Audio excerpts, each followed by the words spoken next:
grandes vitórias ficaram marcadas na história e eternizaram momentos. Diante de desafios que pareciam impossíveis, homens e mulheres receberam honrarias como reconhecimento por sua força e por sua determinação. Mas as maiores conquistas não são medidas por medalhas, por troféus. Elas nascem da fé, da perseverança, da entrega e da coragem de confiar em Deus diante dos obstáculos humanamente intransponíveis. Nossas verdadeiras vitórias são frutos da vitória daquele que venceu na cruz. Porque em Cristo somos mais que vencedores.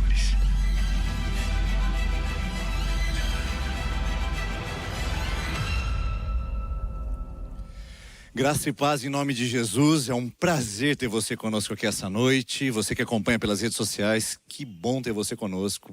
E você que está pela TV Unicesumar também, é uma alegria poder celebrar com você nessa noite. Nós estamos já aterrissando com a nossa série de mensagens. Semana que vem é o último capítulo dessa série que nos levou a considerar sobre o que significa ser mais do que vencedor, do ponto de vista das Escrituras.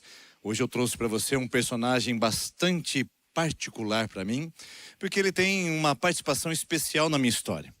Quando eu tinha em torno de 18 para 19 anos, eu havia decidido deixar a carreira de futebol para ingressar no ministério pastoral e eu procurei o pastor da minha cidade, Santa Cruz do Rio Pardo, interior de São Paulo. E cheguei a ele dizendo: pastor, eu sinto alguma coisa me chamando para o ministério pastoral e não sei se estou certo. E ele imediatamente, vendo a vocação surgindo e brotando no coração de um jovem, disse: eu já sabia que isso ia acontecer. O passo agora seguinte, dentro da Igreja Presbiteriana Independente, é que você seja apresentado a um conjunto de pastores e presbíteros chamado presbitério, para você ser avaliado na sua vocação e ser enviado ao seminário teológico. Naquela época, para ser pastor da Igreja Presbiteriana Independente, você precisaria de 6 anos. 1 ano de observação, onde você ficaria na igreja local após ser apresentado por presbitério. 4 anos de estudos integrais em teologia, em um dos 3 seminários do nosso país, que havia em Fortaleza, São Paulo e Londrina. E depois desses 4 anos, mais 1 ano de licenciatura, que seria o estágio obrigatório.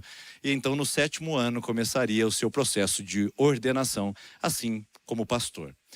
Então eu fui ao presbitério, cheguei até aquele lugar acompanhado do meu pastor, sentei naquela cadeira, durante o dia todo estivemos naquela reunião onde vários pastores e presbíteros tratavam de assuntos eclesiásticos.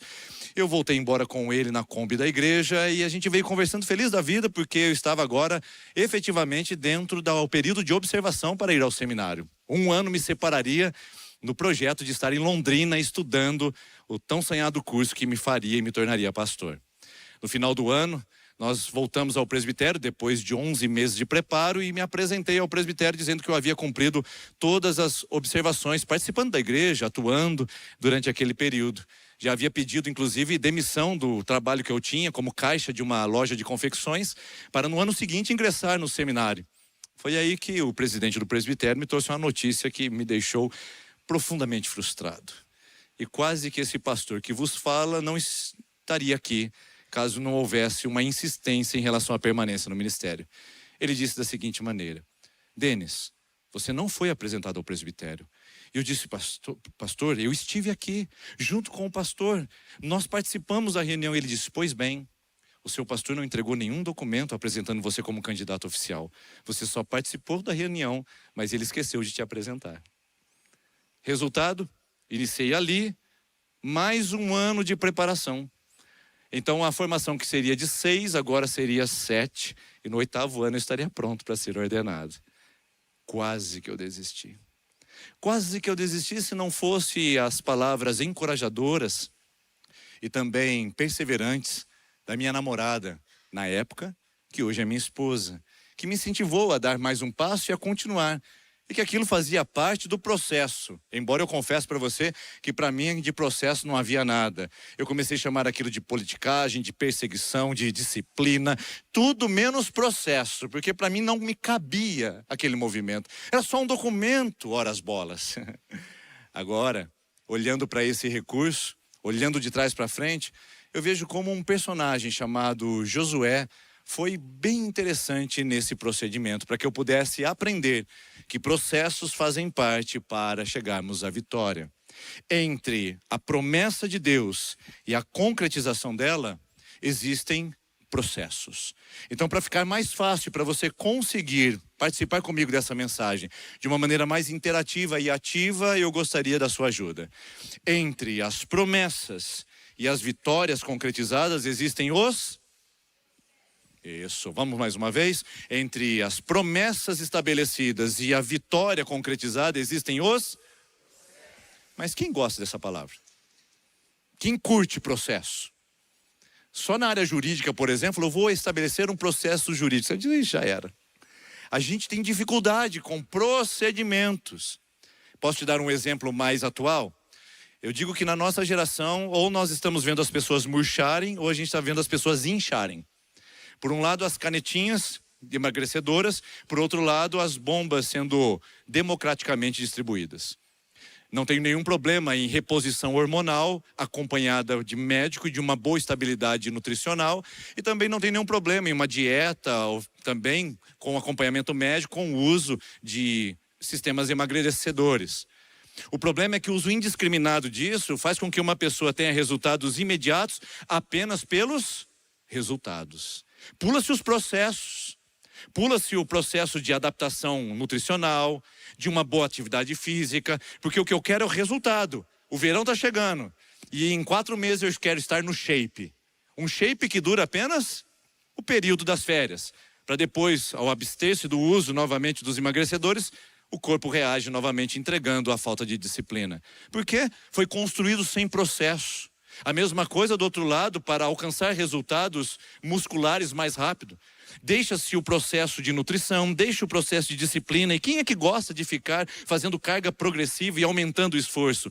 É melhor alguns injetáveis do ponto de vista do aceleramento de resultados e você chega mais rápido no seu projeto pessoal. Resultado? Depois de um tempo, você precisa parar porque o seu organismo não aguenta e o efeito bexiga acontece, desinflando novamente e os resultados ficam no organismo. Ou seja, a gente não gosta de processo. A gente quer o resultado final, a gente quer chegar neles o quanto antes. Só que os processos fazem parte da construção. Desses 2 exemplos práticos que eu te dei, seja para emagrecer ou para construir uma estrutura muscular saudável para a sua velhice, você vai precisar de processos. E aliás, essa palavra parece ser uma palavra presente nas Escrituras de uma maneira incômoda. Parece que Deus, nos textos bíblicos, contraria a nossa lógica, a nossa ordem de rapidez e aceleração e resultados imediatos, para nos chamar a processos lentos e graduais. Posso te dar alguns exemplos rapidamente? José do Egito. Entre a promessa de ser um líder de Israel e assentar-se num lugar e numa posição estratégica, a concretização disso passaram-se 13 anos. E nesses 13 anos ele teve rejeição dos irmãos, escravidão no Egito, injustiçado na casa de Potifar, lançado num cárcere, esquecido, para depois de 13 longos e duradouros anos, ele chegar à posição de primeiro-ministro do Egito. Você lembra disso? 13 anos é muito para você, e se eu falar de Davi? 15 anos. Aos 15 anos de idade, ele é ungido pelo seu pai, pelo profeta Jessé, profeta Samuel, na casa do seu pai Jessé. 15 anos de idade, ele assume o trono de Israel aos 30. 15 longos anos separaram entre a promessa e a vitória. E os processos? Desertos, perseguições, montanhas, Saul querendo matá-lo a todo custo, ameaças e todos os tipos de adversidades que complementaram o currículo desse rei, que durante 15 anos foi forjado em processos. Você acha muito isso? Que tal eu falar para você de Moisés? Entre o chamado para ser líder de Israel, a se tornar líder de Israel, nós temos 80 anos de preparação. 40 anos na casa de Faraó, 40 anos num longo e duradouro deserto, para aos 80 anos de idade ele assumir como líder de Israel. Quem aguenta processos tão longos e demorados como esse? O tempo urge.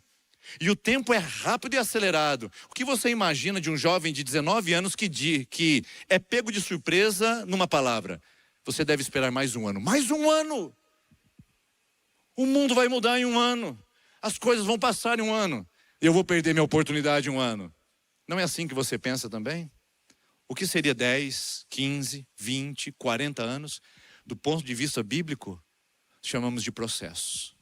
Por isso, eu gostaria de trazer uma palavra para o seu coração que já ministrou ao meu, e eu gostaria de compartilhar com muita humildade, para que você saiba que processos não atrasam as promessas.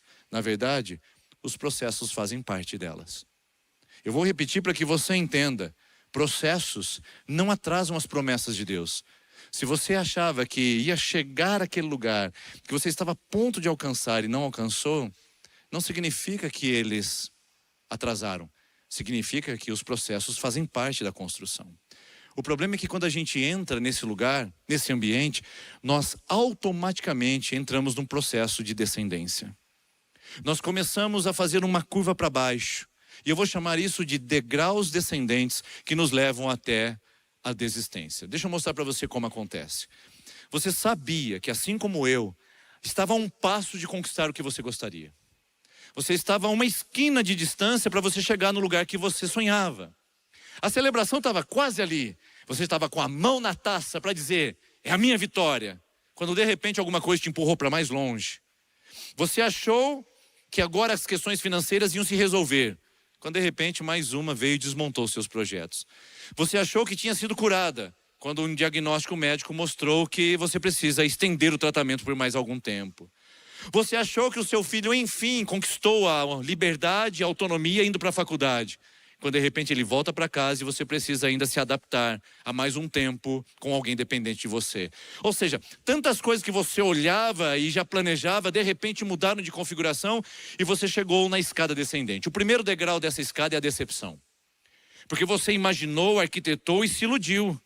E de repente, entre a sua expectativa e a sua realidade, o abismo e também o gap entre essas duas realidades te fizeram chegar ao lugar de decepção. Não é o que eu imaginava. E é aí que o seu cognitivo entra em colapso. Você tenta racionalizar, você tenta construir narrativas e não faz sentido e você fala, vale a pena mesmo isso? É justo essa realidade? Decepção. O segundo degrau um pouquinho mais aí embaixo. Esse degrau a gente pisa lá depois da decepção, quando a gente chega no lugar da dúvida. É quando a gente começa a questionar Deus. Deus, o Senhor está nisso mesmo? Era a tua vontade que eu abrisse essa empresa? Era teu projeto que eu viesse para Maringá? Era teu sonho que eu me inscrevesse nesse vestibular? Porque Deus estava quase lá e eu não cheguei. Então Deus, o Senhor está olhando para mim mesmo? É o degrau da dúvida. Muitas pessoas estão estacionadas nesse lugar, frustradas e decepcionadas por causa de dúvidas que vieram a partir das suas decepções. O terceiro degrau, que coloca a gente um pouquinho mais abaixo do nível ainda, é o degrau da impaciência. Aqui as nossas emoções são as nossas traidoras. As emoções começam então a borbulhar e nós temos ansiedades, inquietações que começam a colocar a nossa alma em desespero. E então a gente deixa de dormir, a gente deixa de se concentrar, a gente deixa de viver e passa a viver a partir da perspectiva do prejuízo, do dano, da perda. Mas se você acha que é o suficiente, tem mais um degrau ainda. É o degrau que eu chamo do desânimo. A palavra desânimo significa estar sem alma. Ânima, do latim, alma. Uma pessoa desalmada significa aquela que perdeu a paixão, a vibração, a vida, a entrega. Ou seja, ela agora sobrevive. Depois da decepção, da dúvida e da impaciência, tudo que ela tem para fazer é não fazer. Ela entrega-se. Ela se entrega, perdão. Ela abandona. E aí ela chega no último e mais profundo degrau da desistência. O degrau da desistência é o lugar onde eu jogo a toalha, onde eu falo para mim chega, onde eu digo que não vale mais a pena, e eu esgoto todos os meus recursos e digo, para mim acabou. Eu quero perguntar sinceramente para você, que talvez tenha pulado processos, buscado atalhos, e estava com um palmo de distância da sua vitória, e de repente ela se prolongou para mais um tempo. Em qual degrau você está? Da decepção? Da dúvida? Da impaciência? Você está no degrau da desânimo? Ou já desistiu no último degrau? Como é que a gente faz para sair desses lugares, desses ambientes que estacionamos? E como é que a gente faz para sair daquele lugar, principalmente da desistência? Eu não nego para você que ao voltar daquela reunião, a segunda delas, e chegar até a minha casa e depois conversar com a minha futura esposa, eu estava nesse último degrau do desânimo. É aquele degrau que a gente fala, não vale a pena, eu desisto. E eu me compadeço com você que está ali, porque eu já estive lá, não uma vez, mas algumas vezes. Estou e só tenho tempo para compartilhar apenas uma da minha história. Mas foi justamente a história de Josué que se tornou uma inspiração para mim naquela época. Eu lembro que lendo um livro sobre a história de Josué, eu percebi que esse vencedor passou por etapas e processos demorados em sua vida que transformaram aquele homem mais robusto e mais preparado para ser o líder do povo de Israel, para conquistar a terra prometida. A história de Josué começa antes do livro de Josué, quando ele é aprendiz de Moisés. Mas é no livro de Josué que a gente vai ver o porquê que ele foi levantado como líder. Dê uma olhada no versículo de número 1, em Josué 1. Depois da morte de Moisés, servo do Senhor, o Senhor disse a Josué, filho de Num, servo de Moisés: o meu servo Moisés está morto. Agora, pois, você e todo o seu povo, preparem-se para atravessar o rio Jordão e entrar na terra que eu darei aos israelitas. Como prometi a Moisés, eu darei a vocês todo lugar onde puserem os pés. E aí Deus começa a dizer: vocês vão ter a extensão do rio, o grande rio, chegarão até o mar. E Deus vai mostrando que aquela terra é a terra que mana leite e mel. Josué e Calebe são os dois únicos integrantes da geração que saiu do Egito e que peregrinou 40 anos no deserto. A história de Josué começa 40 anos atrás, quando ele peregrinava com Moisés no deserto. É um privilégio para ele ser o líder que agora vai conduzir o povo para um lugar. E agora esse lugar é de expectativa, o lugar que mana leite e mel. O que significa essa palavra? É óbvio que não é literal. Significa que é uma terra de abundância, de provisão, de sustento. O que é isso para um povo que anda 40 anos no deserto? Alegria, estabilidade, celebração, subsistência, proteção, provisão. E tudo isso faz com que o povo fique eufórico. Então Josué agora assume a responsabilidade. É um privilégio, há uma expectativa, mas tem uma responsabilidade. Ele precisa organizar o exército, ele precisa se preparar para as próximas batalhas. A partir dali haveria uma adversidade sem número para que ele conquistasse e de fato tomasse posse da terra prometida. Só que não sem processo. Não seria repentinamente. Não seria imediatamente. Eles precisariam passar passo a passo por desafios até conquistarem definitivamente a terra que manava leite e mel. O primeiro desafio que Josué tinha que enfrentar era atravessar o Rio Jordão e se tornar o líder efetivamente de Israel. O segundo, encarar Jericó, que era a primeira cidade fortificada que estava a alguns metros de distância do povo de Israel. E depois, as tribos espalhadas com suas condições militares para ele tomar posse e expulsá-los daquela região. Ou seja, o processo seria longo, demorado, duradouro e Josué precisava se equipar para isso. É por isso que Deus vai encontrar esse homem no capítulo 1 um pouco acovardado. Talvez entre a realidade e a expectativa de Josué não fazia sentido. E quem sabe ele passou da decepção para a dúvida, da dúvida para a impaciência e já estava chegando no desânimo. Não sei. Mas a palavra de Deus diz que o primeiro passo que Josué precisava dar para ser um vencedor, ele precisava tomar uma atitude a partir do seu desânimo. Deus diz a esse homem receoso, limitado e humano como você e como eu. Ele diz: tenha atitude. Atitude, Josué. Atitude porque você vai precisar se levantar. Seja forte e corajoso, porque você considerará esse povo para herdar a terra que jurei aos seus antepassados. Sim, Josué, você conduzirá esse povo. Mas antes você precisa ter uma atitude. Mas Senhor, qual é o destino? Josué, você precisa tomar atitude. Mas Senhor, qual é a rota? Atitude. Mas Senhor, quais são as garantias? Atitude. Muitas vezes o que Deus está dando para nós é apenas o próximo passo, irmãos e irmãs. Às vezes Ele não dá a rota completa. E nem é bom que dê.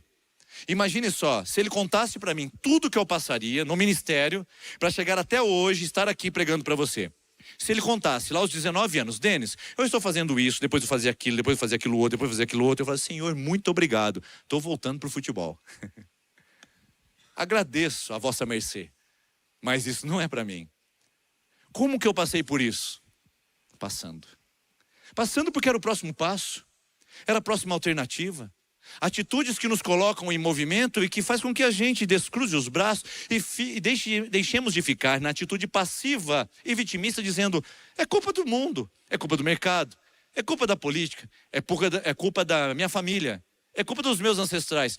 E a gente começa a assumir atitude de protagonismo. Agora preste atenção nessa palavra e tome cuidado com ela. Não estou enveredando por um caminho de coach evangélico, mas não dá para negar que quando a gente fala de fé, é necessário uma dose de atitude, onde a gente olhe para a realidade, mesmo com medo, mesmo sem todas as respostas, mesmo receosos, a gente olhe e diga: Senhor, eu tenho medo, mas a coragem não é a ausência de medo, a coragem é o enfrentamento dele. Então, Senhor, eu vou dar o próximo passo. Eu não sei quais são as garantias, eu não sei o que vem depois, mas eu sei que vale a pena dar o próximo passo, porque é o Senhor quem abre a água, é o Senhor quem abre o rio, é o Senhor quem conduz os meus passos. Por isso, cuidado com essa estratégia perigosa e não bíblica de fazer declarações pontuais e sistemáticas como se isso fosse um passo de mágica na vida do crente. É necessário atitude, disciplina, renúncia, entrega, aprendizado. Nós, infelizmente, estamos adotando muitas vezes uma postura vinda da teologia neopentecostal e perigosa. A teologia das imprecações declaratórias, onde eu, com uma palavra mágica, consigo determinar o meu destino. Onde eu, como um ato profético imediato, eu mudo a realidade e já começo a ser vitorioso a partir dali. Essa teologia que diz que eu sou próspero por uma posição que eu assumo e uma atitude imediata. Essa cultura imediatista que faz com que você receba a ordem da sua cura imediatamente, sem nenhum tipo de processo, trazendo um sem número de gente ferida, machucada, por uma teologia que não é uma resposta bíblica às nossas necessidades, mas uma resposta carnal e humana ao nosso desejo de pular processos. Por isso, se você quer ser um vencedor, admita: vencedores se formam em longo prazo. Vencedores se formam à medida que você se constrói. E à medida que você se constrói, Deus cumpre as promessas. Porque entre as promessas e as vitórias, existe um processo. E a sua atitude, a sua disposição nesse processo é como de Josué: levanta-te, dispõe-te e atravessa o Jordão. Porque o que eu tenho para construir para você é em ação, é em passo a passo. Essa é a primeira etapa, que agora Josué começa a subir. E veja você também vindo nessa escada ascendente, onde chegamos no lugar da vitória. Mas não para por aí, esse degrau é um pouco mais longo, nós vamos para o segundo. A etapa 2 é a dependência. Depois de Josué ter se disposto e ter atravessado o rio Jordão com o pé enxuto, um grande milagre, uma grande celebração veio no povo. Josué começa a regimentar o exército. Ele começa a fazer cálculos militares, ele começa a se organizar com seu arsenal bélico. Josué é um estrategista militar. Então Deus precisa fazer uma conversa tete a tete com esse homem. E chega ele e fala, através de um anjo: o comandante do exército do Senhor respondeu: Josué, tire as sandálias dos pés, pois o lugar em que você está é santo. E assim fez Josué. Não sei se você sabe, mas no mundo oriental, tirar as sandálias tem 2 significados. O primeiro é o significado de reverência. Você tira as sandálias por estar num lugar de alto respeito. O segundo é porque você coloca-se na posição de humildade. Tirar as sandálias significa entrar em contato com o solo. O solo é a matéria-prima do ser humano. Ao pó voltaremos, porque do pó somos. O que somos hoje? Com o nosso carro, com a nossa capacidade, com a nossa formação, com o nosso dinheiro, com o nosso investimento, pó levantado. Um dia seremos pó deitado. Por isso, enquanto somos pó levantado, é bom tirarmos a sandália como Josué, para saber que não é através do recurso humano, não é através do arsenal bélico, não é através do seu talento, da sua capacidade, da sua oratória, da sua convicção pessoal. É através da graça de Jesus. João capítulo 15, versículo 5 diz, Jesus em suas palavras falando: eu sou a videira e vocês são os ramos. Aquele que estiver em mim e eu nele, esse dará muito fruto, porque sem mim nada vocês podem fazer. Entre as minhas promessas e a vitória, vocês precisam de mim em todos os processos. É o que Jesus está dizendo. E nesse caso, nós precisamos avaliar se estamos descalços. Porque talvez estejamos ensandalhados de orgulho. Talvez estejamos calçados de vaidades. Ou talvez até mesmo vestidos de autossuficiência. É hora de tirar as sandálias, entrar em contato com a nossa profunda limitação, a nossa humanidade. Aliás, pó vem da palavra humus. Humus é a palavra humano, humano que precisa ser humilde. Todas têm a mesma raiz, pó. Se nós entendermos isso, nós estamos subindo na escada ascendente, entendendo que, primeiro, eu preciso me levantar. Segundo, não é na minha força que eu vou agir. Eu dependo da graça, do sustento e da provisão de Deus. Porque eu, limitado, vulnerável e frágil como sou, com certeza não vencerei essa batalha. Esse é o segundo. O terceiro passo é a etapa do conhecimento. Josué envia seus recursos militares para tomar conhecimento da realidade e eles chegam ao seguinte esclarecimento. Jericó estava completamente fechada por causa dos israelitas e ninguém saía e nem entrava. Jericó era a única cidade na região que tinha uma fortaleza. Naquele período nem todas as cidades eram muradas. Havia muitas tribos que ficavam expostas. Geralmente quem ficava dentro dos muros era a classe social mais elevada, a nobreza e os principados. Mas Jericó era uma cidade grande e que tinha um conhecimento ou a fama de ter uma grande muralha. Quando você olhava no território inóspito e árido do deserto ali do sul de Israel, você via uma protuberância, uma elevação, eram os muros e as torres de Jericó. Eles chamavam de Jericó de cidade e fortaleza. Sim, fortaleza. Parece que é por isso que o apóstolo Paulo fala em 2 Coríntios, capítulo 10, versículo 4. As armas da nossa batalha não são carnais, mas são poderosas em Deus para destruir fortalezas. Bom, parece que o apóstolo Paulo sabe tratar com Jericós. Quais são as fortalezas que estão diante de você? Porque Jericó, para o povo de Israel, era um obstáculo à promessa. E eu pergunto para você, qual é o seu obstáculo à promessa de Deus? Quais são as fortalezas que se levantaram e se edificaram na sua jornada? Dê um nome a ela. Jericó era um nome dado a essa região. Mas e para você hoje, 19 de julho de 2026, o que significa Jericó, fortaleza para você? O que é um obstáculo para você crescer, amadurecer, desenvolver, viver? Talvez seja a sua religiosidade. Ou quem sabe sejam os traumas que você carrega com crenças limitantes. Ou talvez seja uma fé fragilizada que é vítima de uma teologia superficial. Ou quem sabe seja o rancor e o ódio que você não abandona daquela pessoa que te maltratou e te feriu. Quem sabe a inveja, o desejo de vingança. Ou talvez a ganância, eu não sei. Mas você pode dar um nome à sua fortaleza. Porque você está vendo, entre a sua vitória e a promessa, existe um obstáculo. E obstáculos precisam ser superados. Qual é o nome da sua fortaleza? Você sabe dizer melhor do que eu. E eu não...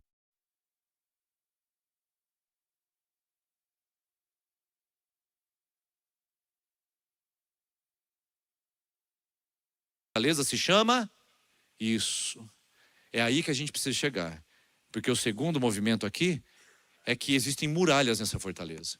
Ou seja, se do lado de fora a fortaleza é um impedimento e um obstáculo, ela também possui muralhas. E as muralhas servem para fazer o quê? Não deixar entrar e nem sair. Quantas muralhas você e eu erguemos para nos defender? Muralhas que nós juramos que seriam o nosso escudo de proteção. Ninguém nunca mais tirará proveito de mim. Ninguém nunca mais se aproveitará de mim. Não serei frágil. Não serei permissiva. E você levantou uma muralha. O problema da muralha é que ela não deixa ninguém entrar e não deixa ninguém sair. Sem você perceber, talvez essa muralha trancafiou você de relacionamentos. Ninguém consegue acessar seu coração. Ninguém consegue tocar a sua alma. Parece que você se tornou uma muralha de pedra intransponível. Não admite vulnerabilidades, não aceita considerações, não tem discipuladores, não abre a alma e não rasga o coração. Porque você levantou uma muralha de defesa. E nessa muralha de defesa ninguém entra e você não consegue sair. Não consegue sair do seu passado, não consegue sair daquilo que você construiu na sua história, não consegue sair daquele ambiente tóxico, não consegue sair dos relacionamentos destruidores, não consegue sair de comportamentos viciosos, não consegue sair de uma fé falha. insuficiente. Não consegue sair de uma religiosidade legalista. Não consegue sair. Eu pergunto para você. Será que não está na hora de, nesse passo 3, você olhar e reconhecer o território? Porque você não vai vencer os seus inimigos até que eles tenham um nome. Até que eles tenham um rosto. Você está dizendo que é o seu casamento, mas será que é ele mesmo? Você está dizendo que é o seu patrão, mas será que é o nome dele que está ali como fortaleza? Faça uma sondagem um pouco maior, uma incursão da alma um pouquinho mais profunda, e você chegará aos inimigos verdadeiros, que são barreiras e muralhas, que talvez estejam impedindo você de alcançar aquilo que Deus chamou você a viver nele. Mas tem mais um passo? Tem sim, senhor. Tem sim, senhora. O quarto passo que vai tirando Josué do espaço da desistência é o passo da obediência. O texto bíblico diz em Josué 6. Então, depois de verem a cidade fortificada, o Senhor disse a Josué: saiba que eu entreguei nas suas mãos Jericó. Preste bem atenção nisso. Eu entreguei nas suas mãos Jericó. O seu rei e os seus homens de guerra. Marche uma vez ao redor da cidade com todos os homens armados. Faça isso durante 6 dias. 7 sacerdotes levarão cada um uma trombeta de chifre de carneiro à frente da arca.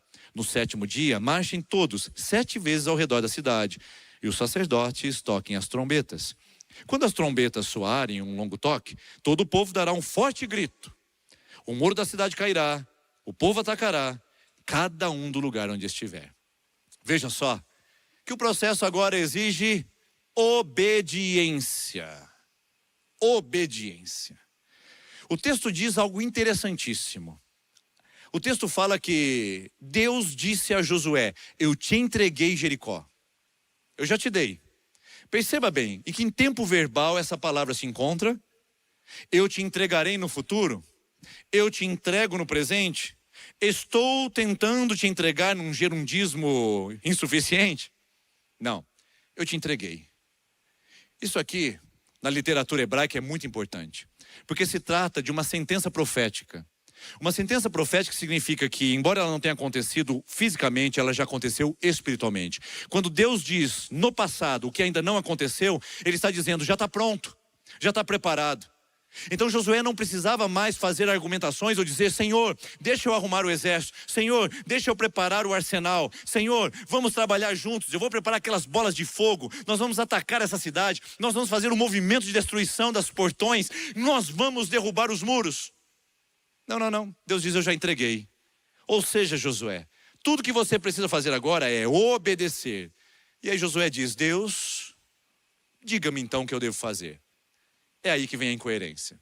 Naquele tempo de guerras e de problemas tribais, as cidades fortificadas, elas tinham que ser sitiadas. O processo de sítio era grosseiro. Alguns sítios ocupavam meses e anos. Eles cortavam o suprimento de água e também de alimentos, para que o povo lá dentro, à míngua, pudesse abrir os portões e se render. Outra estratégia de avançar para dentro das fortificações eram criar plataformas de aterros. Ou seja, num período onde não havia maquinário hidráulico, aquele povo carregava pedras e terra para fazer um montão e subir sobre o muro da cidade e invadi-la. Então Deus olha para Josué e traça uma estratégia inusitada. Josué, a estratégia para a gente vencer Jericó, que já está vencida na verdade, você só vai conquistá-la, é andar em volta dela. É a mesma coisa de eu falar para você o seguinte: para você vencer a sua vida financeira, eu preciso que você ande todo dia em volta do Parque do Ingá. Faça caminhadas diárias. Josué fala: Senhor, não faz sentido. Eu agradeço a solução, agradeço a ideia, mas Deus, deixa a estratégia de guerra comigo, porque eu sei como isso funciona. Não. Josué, na etapa de se tornar um vencedor, precisa aprender a obedecer. No letramento e alfabetização secular, nós temos o alfabeto. A, B, C, D. Mas no letramento espiritual e na alfabetização bíblica, nós temos o alfabeto da eternidade. O, B, D, C. Obedeça. E onde entra a obediência? Quando a gente não vê sentido. Deixa eu te dar um exemplo para você entender melhor. Obediência é exigida quando a gente não vê o porquê fazer aquilo. Vamos lá. Se você disser a uma adolescente de 16 anos de idade: escove o seu dente e obedeça, você acha que isso realmente é necessário? Ela vai estar lá escovando o dente: ai, eu estou obedecendo, eu detesto obedecer. Você acha que é isso? Não, ela vai escovar o dente porque ela sabe que aos 16 anos de idade, se ela não escovar, no mínimo ela vai ficar com mau hálito, no máximo ela vai apodrecer os seus dentes, vai ficar banguela. Aos 23 anos de idade não vai ter nenhum dente na boca, ela não vai namorar, não vai casar e não vai ter nenhuma foto bonita dando um sorriso. Por isso que ela escova o dente. Fala a verdade, precisa de obediência para isso? Não, é só escovar. Agora, fale para uma jovem de 16 anos que ela precisa guardar o seu corpo para que apenas o seu marido lhe toque no dia de núpcias. Ela vê alguma coisa imediata acontecendo? Ela olha para o seu corpo e diz, uau, está acontecendo algo maravilhoso em mim, porque eu estou me guardando, eu estou protegendo a minha sexualidade para o lugar correto. Ela está vendo algum fruto imediato? Aos 16 anos, algumas amigas dela já têm a primeira experiência sexual. Aos 21 anos de idade, quando ela está na faculdade, a maioria já teve mais do que alguns parceiros de cama. E ela obedecendo sem ver nada, obedecendo sem desfrutar de nada, obedecendo apenas colhendo frutos que simplesmente não são palpáveis. Mas aos 25, 26, quando na noite de núpcias ela se entregar ao seu marido, ela começa então um processo de colheita, de uma obediência, onde cegamente ela não viu nada acontecendo, mas que estava no mundo espiritual, que estava embaixo do solo, como uma semente poderosa, guardada para o dia correto germinar. Isso é processo, isso é obediência. Às vezes não faz sentido para você não fechar aquele negócio. Às vezes não faz sentido para você interromper aquela sociedade. Às vezes a sua estratégia de mercado não faz sentido andar por um caminho onde o mundo empresarial está dizendo para você ir. Às vezes não faz sentido para você atravessar o estado e pedir perdão para aquela pessoa que te ofendeu. Às vezes não faz sentido para você ser mais generoso com o seu dinheiro, enquanto outros estão acumulando quantidades cada vez maiores para si mesmos. Já parou para perceber isso? Às vezes não faz sentido. O que a gente faz quando não faz sentido? A gente faz como Josué. A gente obedece. Obedece o princípio, obedece o pilar da palavra, e mesmo que a gente não esteja vendo nada acontecer, a gente continua.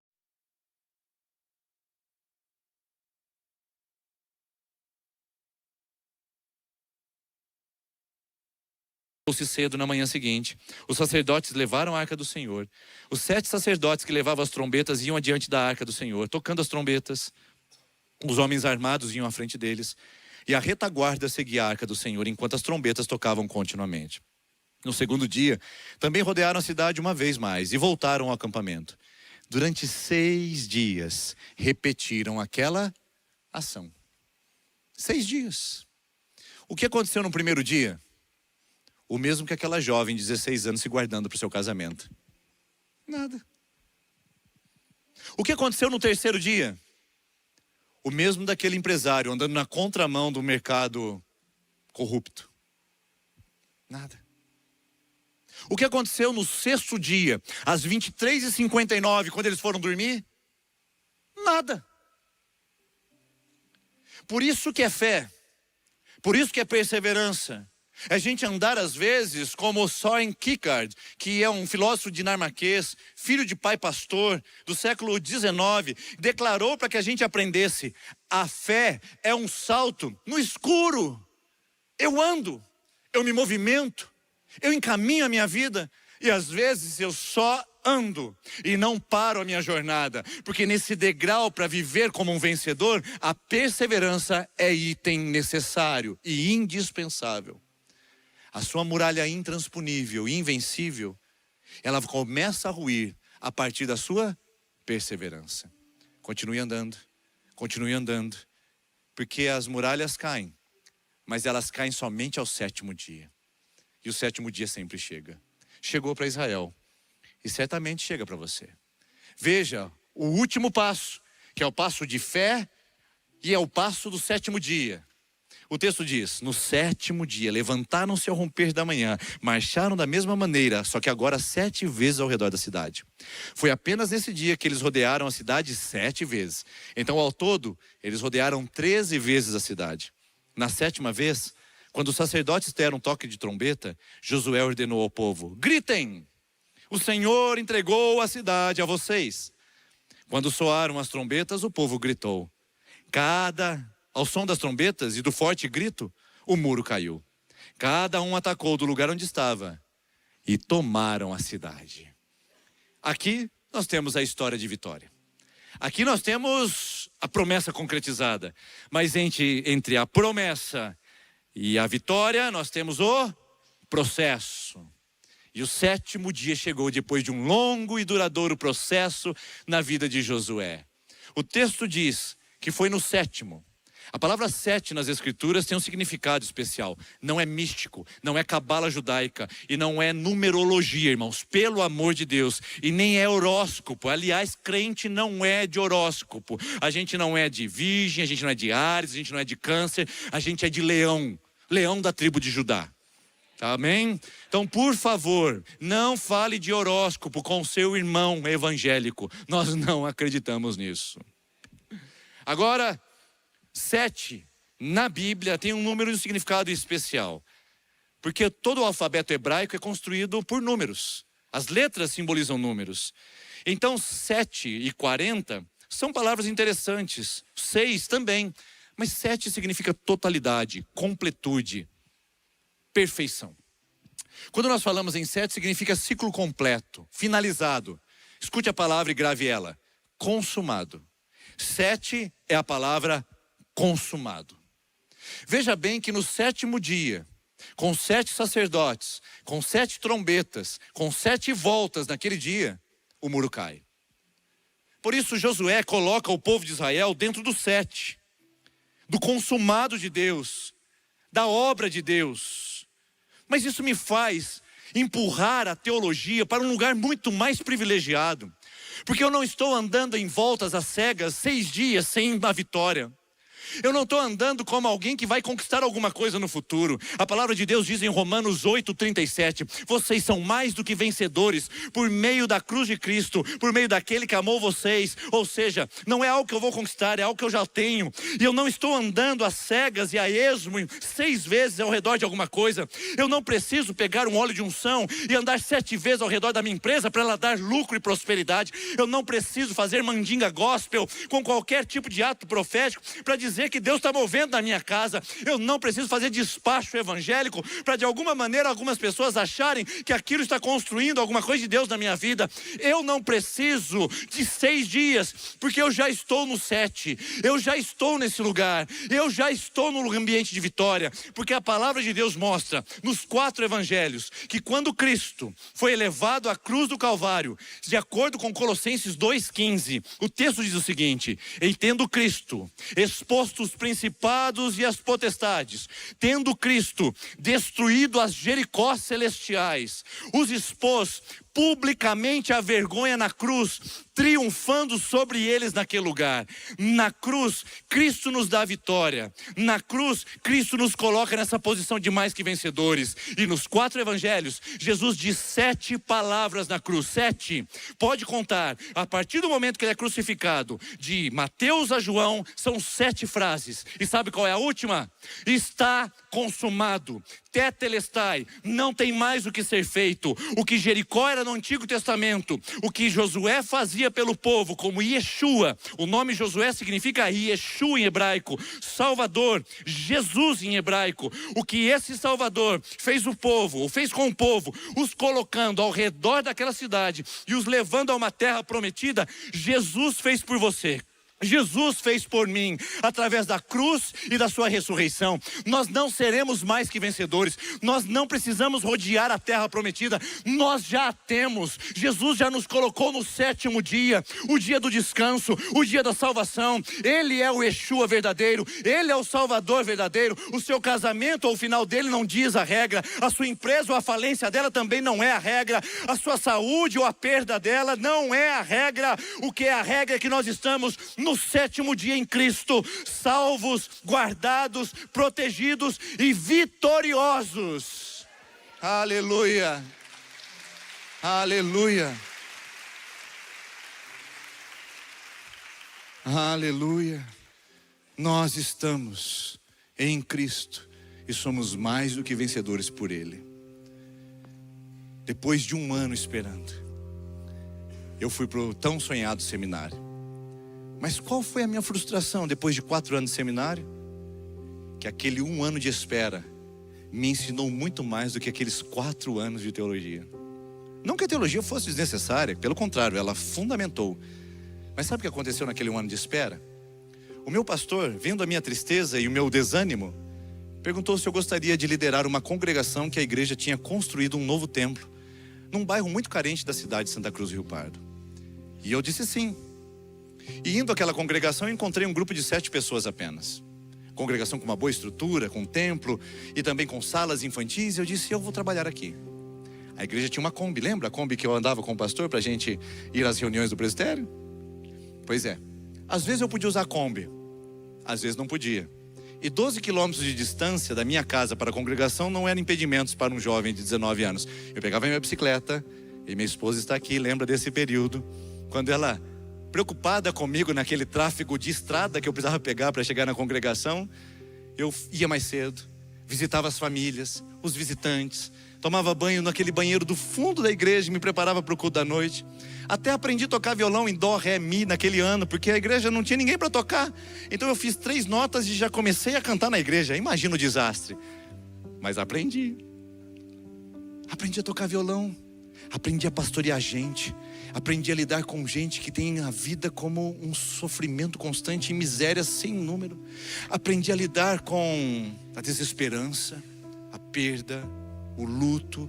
Aprendi naquele ano como as pessoas reagem a funerais e luto, como elas celebram nascimentos. Aprendi tanta coisa naquele ano porque eu entrei em contato com o pastoreio e descobri que a igreja é feita de gente e não apenas de cátedras onde pastores pregam de cima com uma boa oratória. E lá um coração pastoral se formatou em 1 ano de experiência. E hoje, 23 anos depois, 24 hoje, exatamente hoje, 24 anos depois eu descobri que as ferramentas que ainda compõem a minha vida ministerial foram adquiridas naquele ano de espera e não nos anos de seminário que eu tanto esperava para ser pastor. Eu descobri que eu não precisava de um seminário para ser pastor. Eu precisava só passar pelo processo para ser pastor. Então, se você acha que isso não é o suficiente, aquele processo ainda deu mais uma virada na minha vida. Eu fiz supletivo para terminar o segundo e terceiro colegial. Eu sou uma das poucas pessoas que tem o privilégio de formar com o meu próprio pai. Eu e meu pai nos formamos no ensino médio juntos. Sabia disso? A gente fez supletivo juntos e o estudo talvez nunca tenha sido o meu forte. Mas naquele ano de espera eu falei, eu vou melhorar esse negócio. Eu decidi ler. E ler de uma maneira louca, devorando livros. E eu fui à biblioteca da igreja e comecei a pegar um, outro. Desempregado, eu decidi investir 8 horas do meu dia em estudos. 8 horas de leitura vai dar praticamente, com a Bíblia e com os livros, 300 páginas por dia. Você imagina o que isso dá no acumulado ano? Eu li naquele ano 440 livros. Aos 19 anos, com sinapses neurais e também com neuroplasticidade em alta, a maioria dos títulos, das frases, das mensagens ainda estão aqui até hoje. E sou capaz de buscar nesse arquivo que tanto me abasteceu durante aquele ano de preparo. Hoje, eu digo como foi bom ter passado pelo processo. Como diz o Salmo 119, versículo 73, se eu não me engano e não erro o endereço. Foi bom para mim ter passado pela prova, porque eu aprendi a guardar os seus mandamentos. Foi muito bom esse processo. E hoje, olhando para trás, eu digo, Senhor, muito obrigado. Porque algumas vitórias que eu tenho hoje são o resultado daquele processo que iniciou lá atrás. E eu quero te lembrar e também terminar a nossa conversa para recordar: processos não atrasam promessas, fazem parte delas. Pegue essa palavra, sustente em seu coração e saiba que entre o processo e a vitória, ou melhor, entre a promessa e a vitória, você está sendo formado, você está sendo construído para bases sólidas onde o Senhor vai abençoar e sustentar seu coração. Você pode se colocar em pé, por gentileza, no seu lugar?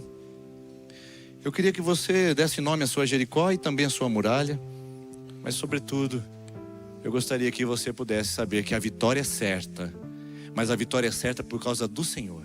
Cantemos essa canção juntos e com fé, e depois nós vamos orar para nos apropriar dessa verdade no nosso coração.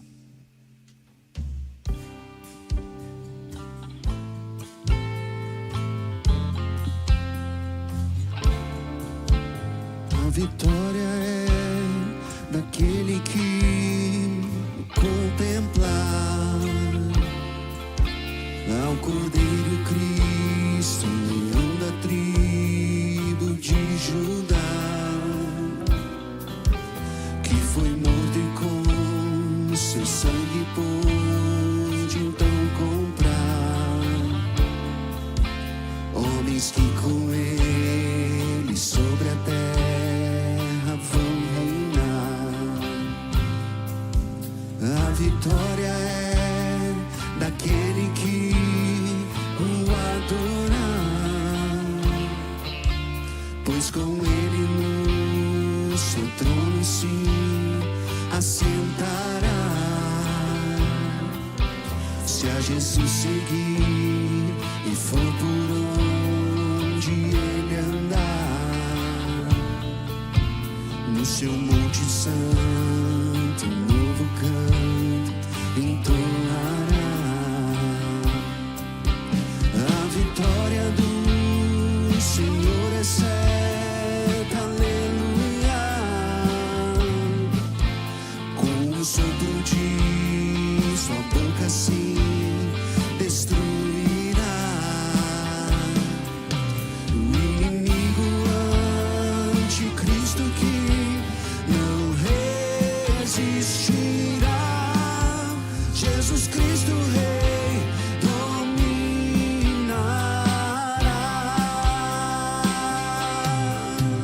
A vitória do Senhor é certa, aleluia. Com o sopro de sua boca se destruirá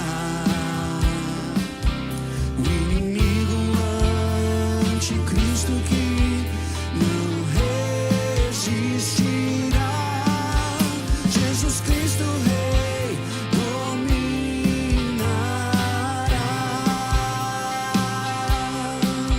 O inimigo Rei dominará.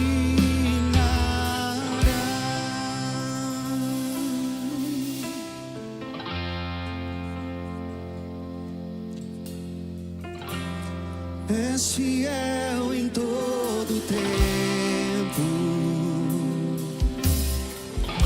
em todo tempo tu és tão bom. Com todo o fôlego que tenho, eu cantarei na bondade de Deus. Ele é fiel. És fiel em todo tempo, Em todos os processos, em todos os passos, todo tempo tu és tão Ele é tão bom, Ele é tão fiel. com todo o fôlego que tenho, eu cantarei na bondade de Deus. Me deixe orar com você nesse momento. Senhor Jesus, estou falando com homens e mulheres que sabem como o processo tem sido doloroso. Talvez o processo do divórcio, o processo jurídico, o processo da espera do bebê, o processo do luto, o processo da prorrogação dos projetos, o processo que essa pessoa trouxe aqui dizendo: eu desisto, eu paro. Estava quase lá quando tudo começou de novo. Senhor, que a tua presença renove, que a tua presença restabeleça, que a tua presença fortaleça esse coração, sabendo, ó Deus, que estamos sendo fortalecidos e forjados enquanto o Senhor trabalha em nós e nas nossas circunstâncias.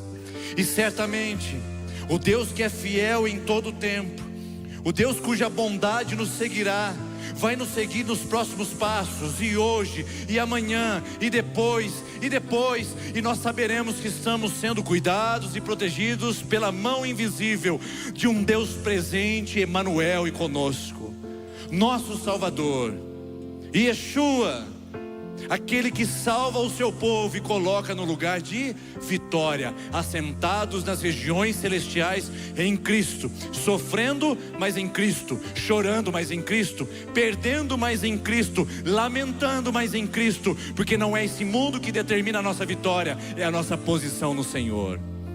Então, Pai, nós queremos que a tua bondade e seja a nossa melhor companhia, Que a tua bondade nos siga, que a tua bondade nos fortaleça, que a tua bondade nos direcione. Você pode dizer isso comigo nesse momento: a tua bondade, Senhor, tua bondade me seguirá. Declare isso no seu processo. Você que pensou em desistir, declare: a tua bondade me seguirá. Você que achou que ia perder, diga isso. Vamos, irmãos, vamos, irmãs. Tua bondade me seguirá, me seguirá, Senhor. Me rendo a ti, te dou meu ser, entrego tudo. Sim, entregue o seu processo a Ele. Tua bondade me seguirá, me seguirá. Novamente, tua bondade me seguirá. Vamos dizer isso. Tua bondade me seguirá, me seguirá, Senhor. Tua bondade me seguirá. Eu me rendo. Diga isso mais uma vez. Eu me rendo a ti, Jesus.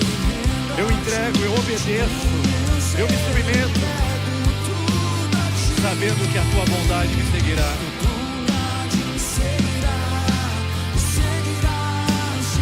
Aleluia, você pode aplaudir o nome de Jesus por isso. Obrigado, Senhor, que a nossa semana seja uma semana de passos firmes em tua presença e na tua graça, em nome de Jesus. Que Deus te abençoe e você tenha uma excelente semana de vitória. Mas antes de você recolher cadeiras, declare uma palavra de bênção para a pessoa que está perto de você. Diga: você é um vencedor, você é uma vencedora. Deus abençoe e uma excelente semana.